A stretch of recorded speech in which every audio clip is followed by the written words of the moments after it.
LIGO அதாவது LIGO laser interferometer gravitation wave observatory என்ற ஆய்வை நாசா விஞ்ஞானிகள் பிரபஞ்சத்தில் மேற்கொண்டாங்க. இந்த ஆய்வின் அடிப்படை என்னன்னா, பிரபஞ்சம் முழுக்க அதாவது உலகம் முழுக்க என்ன சக்தி இருக்குன்னு ஆய்வை மேற்கொண்டாங்க. பொதுவாக நமக்கு சுவை, ஒளி, ஊறு, ஓசை, நாச்சம் என 5 தன்மை இருக்குன்னு நமக்கு தெரியும். சுவை, ஒளி, ஊறு, ஓசை, நாச்சமென 5 வகை தெரிவார் கட்டே உலகு என்கிறார் வள்ளுவர். இதில் பிரபஞ்சம் முழுக்க என்ன சக்தி இருக்குன்னு ஆய்வை மேற்கொண்டதில் அந்த ஆய்வின் முடிவில் என்ன சொல்றாங்கன்னா, இந்த உலகம் முழுக்க அதாவது இந்த பிரபஞ்சம் முழுக்க சவுண்டு அதாவது ஒளி என்ற ஒரே ஒரு தன்மை மட்டும்தான் இருக்குன்னு முடிவுக்கு வராங்க. இந்த ஆய்வின் முடிவு உலகம் முழுக்க பரபரப்பாக பேசப்பட்டது. ஏனென்றால் சவுண்ட் என்கிற ஒரே ஒரு தன்மை மட்டும்தான் உலகம் முழுக்க நிரம்பி கிடக்குதுன்னா சவுண்டுக்கு எவ்வளவு முக்கியத்துவம் இருக்கும், எவ்வளவு தேவை இருக்கும்னு பல அறிவியல் விஞ்ஞானிகள் அந்த ஆய்வை இன்னும் நடத்திக்கிட்டு இருக்காங்க. ஆனால் இதே கருத்தை 1000 ஆண்டுகளுக்கு முன்னர் வாழ்ந்த மாணிக்க வாசக பெருமான் அன்றே எழுதுகிறார். பாரிடை 5ஆய் பறந்தாய் போற்றி, நீரிடை 4ஆய் நிகழ்ந்தாய் போற்றி, தீயிடை 3ஆய் திகழ்ந்தாய் போற்றி, வழியிடை 2ஆய் மகிழ்ந்தாய் போற்றி, வெளியிடை 1ஆய் விளைந்தாய் போற்றி. இறைவா, நீ நிலத்தில் 5 தன்மையாக இருக்கிறாய்.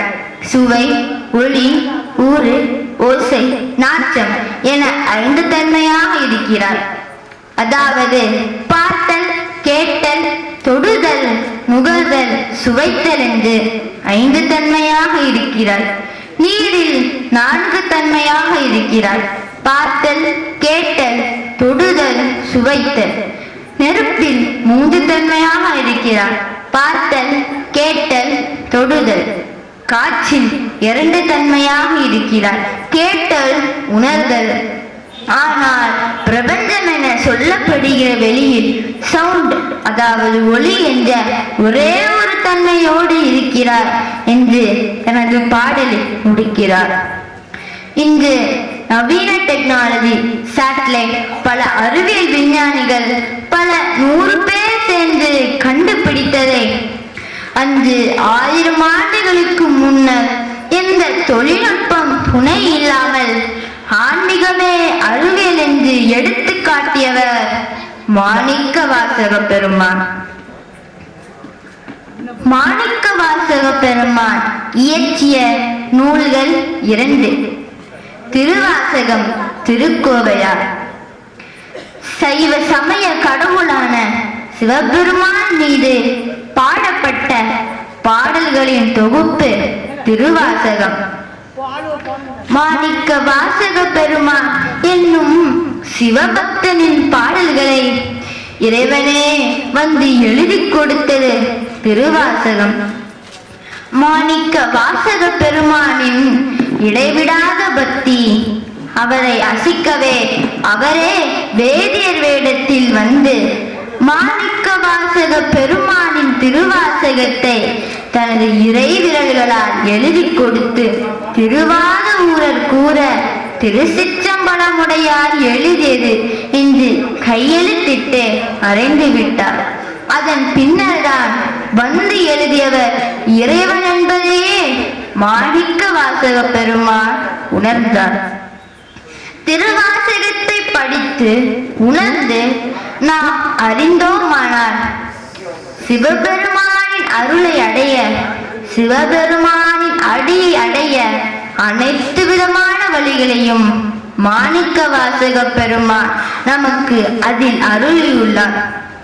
இறந்ததற்கு பிறகு ஒருவருடைய ஆன்மா சாந்தி அடைய வேண்டும் என்றால் திருவாசகம் முற்றோதல் செய்ய வேண்டும் என்கிறார் பகவான் ரமணர்.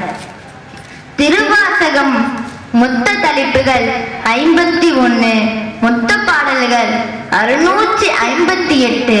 முதல் தலைப்பு திருவாசகம் சிவபுராணம். திருவாசகம் மொத்த பாடல்கள் 658 என்ற குறிப்பு தகவல் சிவபுராணத்தில் உள்ளது. எப்படின்னா, நாம முதலில் எத்தனை வாழ்க இருக்குன்னு எண்ணணும். நமச்சிவாய வாழ்க, நாதன் தாழ் வாழ்க, இமை பொழுதும் என் நெஞ்சில் நீங்காதான் தாழ் வாழ்க, கோகலியாண்ட குருமனிதன் தாழ் வாழ்க, ஆகமும் ஆகி நின்ற நிற்பான் தாழ் வாழ்க, ஏகன் அநேகன் இறைவனடி வாழ்க. பாடலில் மொத்த வாழ்க 6. அடுத்தது வெல்க. வேகம் கெடுத்தாண்ட வேந்தனடி வெல்க, பிறப்பருக்கும் பிஞ்சகண்டன் மெய்கலர்கள் வெல்க, புறத்தார் குற்றையோன் பூங்கலர்கள் வெல்க, கரம் குவிவார் உள்மகிழும் ஓர்கலர்கள் வெல்க, சிறும் குவிவார் ஓங்குவிக்கும் சீரோன் கரல் வெல்க. பாடலில் மொத்த வெல்க 5. அடுத்தது போற்றி. ஈசனடி போற்றி, எந்தையடி போற்றி, தேசனடி போற்றி, சிவன் சேவடி போற்றி, நேயத்தே நின்ற நிமலனடி போற்றி, மாய பிறப்பருக்கும் மன்னனடி போற்றி, சீரார் பெருந்துரணம் தேவனடி போற்றி, ஆராத இன்பம் அருள்மலை போற்றி. பாடலில் மொத்த போற்றி 8.